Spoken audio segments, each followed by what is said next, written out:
नमस्कार, मैं Brajesh Kumar GS tutorial पे आपका स्वागत करता हूं। तो आइए आज हम लोग अपने PT 365 इन्वायरमेंट सेक्शन को स्टार्ट करते हैं। जैसा कि आपको पता है, इन्वायरमेंट सेक्शन सारे एग्जाम्स में अभी ठीक ठाक उसका मेजर पोर्शन पूछा जाता है, चाहे वो UPSC प्रीलिम्स हो या UPPCS प्रीलिम्स हो या BPSC हो। सब में लगभग इसका 15 to 20 क्वेश्चन इससे आते ही हैं। खासकर UPPCS और UPSC प्रीलिम्स में जब से फॉरेस्ट सर्विस भी सिविल सर्विसेज के साथ ऐड हो गया है, तो इन्वायरमेंट सेक्शन उस वजह से ज़्यादा इसका कवर ज़्यादा बढ़ गया। तो हम लोग सबसे पहले जानते हैं कहाँ से मैं ये स्टार्ट करूँ उससे पहले आपको बता देता हूँ। आपको इन्वायरमेंट के बेसिक्स आपको 12th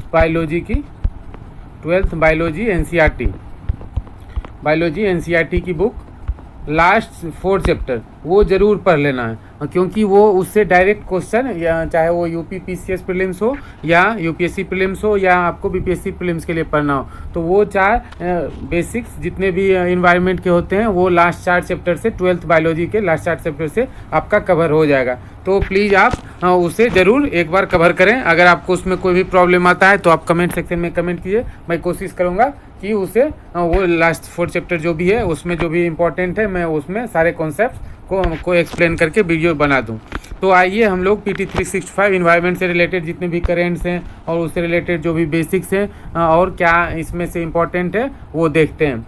तो इसमें सबसे पहले हमारा कंटेंट है, सबसे पहले क्लाइमेट चेंज। तो क्लाइमेट चेंज में क्या क्या पढ़ना है, तो सबसे पहले क्लाइमेट चेंज में जितने भी रिपोर्ट्स और इंडेक्स जारी होते हैं डिफरेंट इंटरनेशनल बॉडीज या नेशनल बॉडी ऑर्गेनाइजेशन के द्वारा, तो उन रिपोर्ट्स और इंडेक्सेस के बारे में जानेंगे कि उन रिपोर्ट्स में क्या कहा गया है, उन इंडेक्स में इंडिया का क्या रैंक है, वर्ल्ड में किसने अच्छा किया, किसका रैंक खराब हुआ। तो इन इंडेक्स के बारे में, जैसे ग्लोबल एमिशन रिपोर्ट, चाहे adaptation report, climate change performance index, तो इन सब इंडेक्स को देखेंगे इसमें। उसके बाद क्या कौन कौन से ग्लोबल कन्वेंशन और इनिशिएटिव लिए गए हैं क्लाइमेट चेंज को की समस्या को टैकल करने के लिए, तो उन कन्वेंशन और इनिशिएटिव को देखेंगे। फिर उसके बाद क्या क्या मिटिगेशन मेजर्स लिए गए हैं, जैसे कार्बन कैप्चर के लिए, स्टोरेज के लिए, डिकार्बोनाइजिंग ट्रांसपोर्ट के लिए, तो इन सब के लिए क्या क्या मिटिगेशन मेजर्स हैं तो उनको देखेंगे। तो हमने क्लाइमेट चेंज में इन 3 चीज़ों को स्पेशली फोकस करना है। उसके बाद आ जाते हैं पॉल्यूशन में।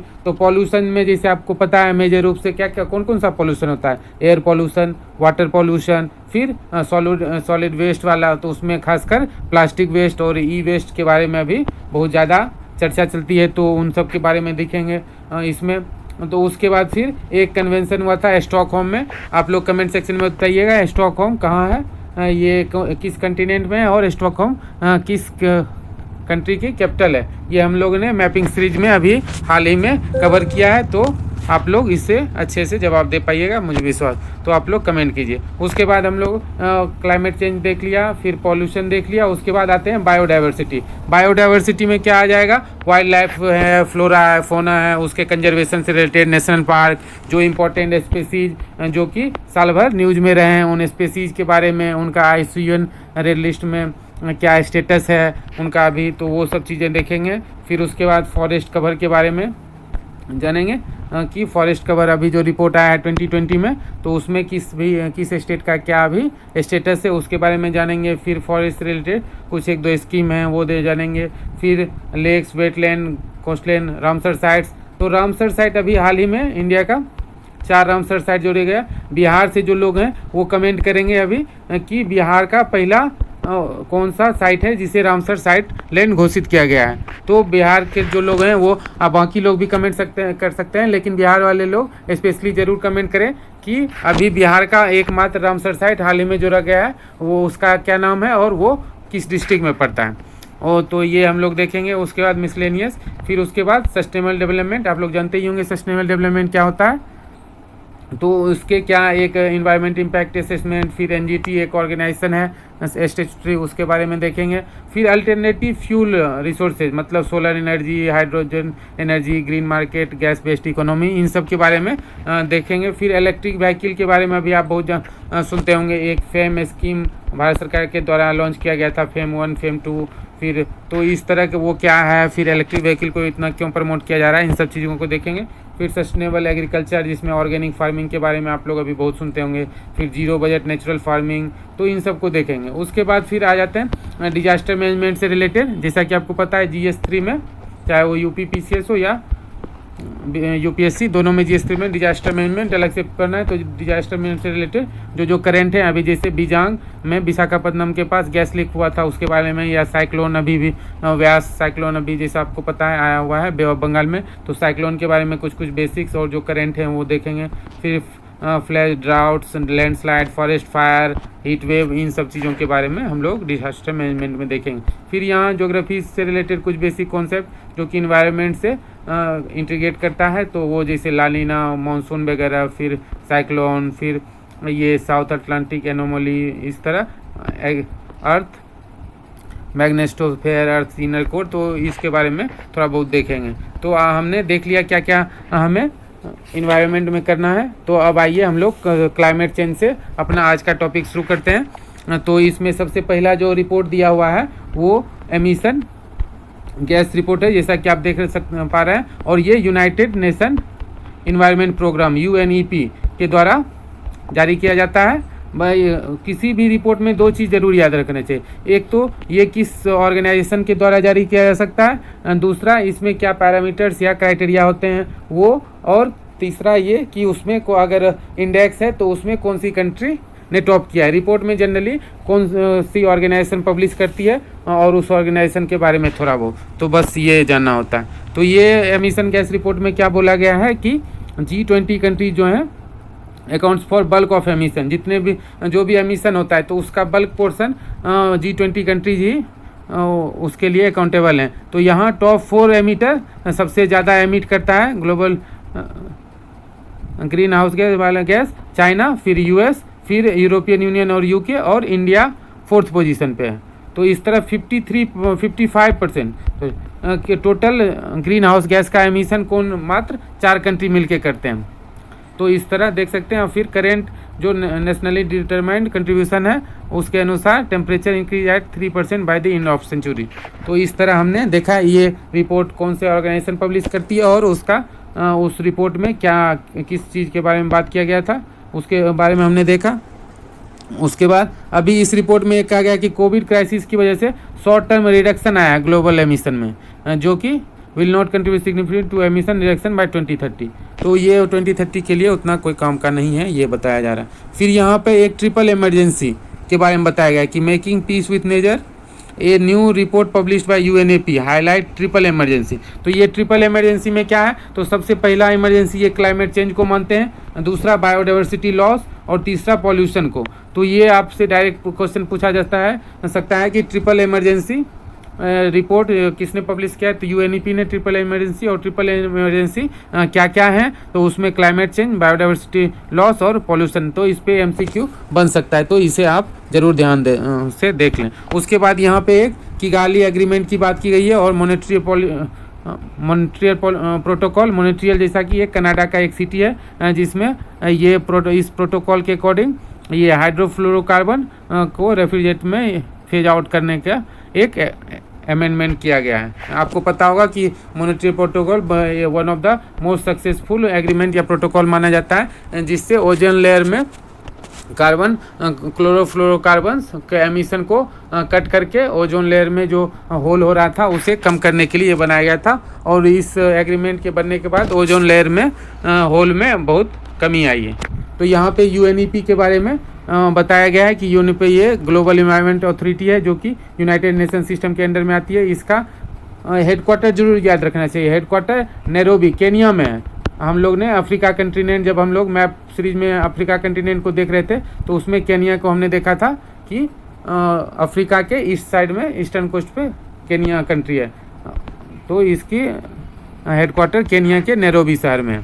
तो इस तरह हमने UNEP के हेडक्वार्टर के बारे में जान लिया, और इसके कुछ फ्लैगशिप पब्लिकेशन है वो देख लीजिए। Our planet, Tunza, atlas of our changing environment, global environment outlook, ये बहुत ही famous public global environment outlook. आपसे डायरेक्ट क्वेश्चन पूछा जा सकता है ग्लोबल इन्वायरमेंट आउटलुक किस ऑर्गेनाइजेशन के द्वारा पब्लिश किया जा सकता है, तो कौन सा ऑर्गेनाइजेशन है, UNEP। उसी तरह अवार्ड्स UNEP के द्वारा दिए जाते हैं। Champions of the earth award अभी 2-3 साल पहले PM मोदी को भी ये अवार्ड्स मिला था। फिर सीड अवार्ड जो कि दिया जाता है ये champions of earth United nation का हाईएस्ट इन्वायरमेंटल ऑनर है। सीड अवार्ड फिर उसी तरह स्मॉल स्केल लोकल एंटरप्रेन्योर्स को दिया जाता है।